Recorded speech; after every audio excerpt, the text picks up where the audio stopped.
Hello everyone, welcome to my channel good food recipe.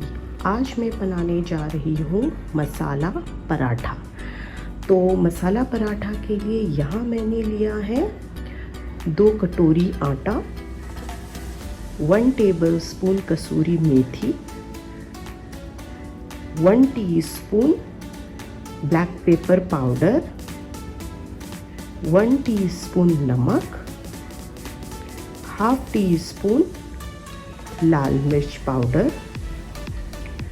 Half tea spoon amchur powder और half tea spoon chaat masala. इसके साथ मैंने यहाँ पे लिया है 1 टेबलस्पून घी। इन सभी चीज़ों को मैं आटे में मिक्स कर लूँगी और एक सॉफ्ट डो तैयार कर दूँगी। और उस सॉफ्ट डो को मैं कम से कम 15 मिनट के लिए ढक कर रख दूँगी। मैंने मसाला पराठा के लिए सभी मसालों को आटे के साथ मिलाकर डो तैयार कर लिया था और उस डो को मैंने 15 मिनट के लिए ढक कर रख दिया था। अब मैंने उस डो का इस तरीके से चपाती बना लिया है। अब मैं इसे तवे पे सेकूंगी। तो यहाँ मेरा तवा हाई फ्लेम में गरम हो चुका था। मैंने अभी उसको लो फ्लेम में रखा है। जैसा कि मैं हमेशा बताती हूँ कि आप पहले से ही किसी भी चीज़ को फ्राई करने के लिए या पकाने के लिए उसे हाई फ्लेम में गर्म कर लें और पकाने के समय उसे लो फ्लेम में करके पकाएं।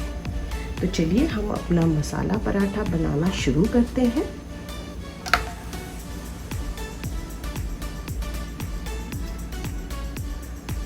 तो ये देखिए, ये एक साइड से पक गया है। अब मैं इसे पलट दूंगी और इसे दूसरे साइड से भी इसी तरह पकाऊंगी।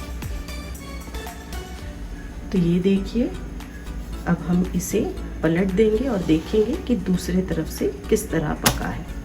वाह, ये तो दूसरी तरफ से भी अच्छी तरह से पक गया है। अब मैं इसमें लगाऊंगी थोड़ा घी।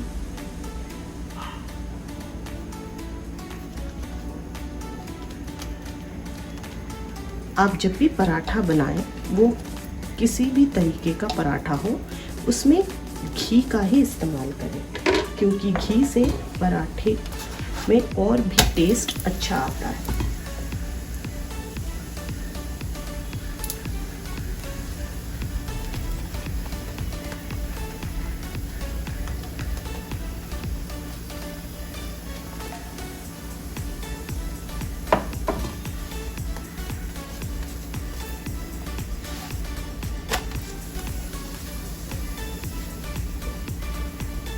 तो हमने दोनों तरफ से पराठे को अच्छे से पका लिया है। अब हम इसे निकाल लेंगे और बाकी सभी पराठों को भी इसी तरीके से बनाएंगे। तो ये देखिए, हमारा मसाला पराठा तैयार है। मैंने इसे यहाँ हरे धनिए की चटनी के साथ सर्व किया है। आप इसे हरे धनिए की चटनी या पुदीने की चटनी या मेयोनीज के साथ भी सर्व कर सकते हैं। Thank you so much for watching this video. आप प्लीज़ इस डिश को घर पर ज़रूर ट्राई करें और मुझे अपना फीडबैक कमेंट सेक्शन में देना ना भूलें। Take care and stay safe. Bye bye.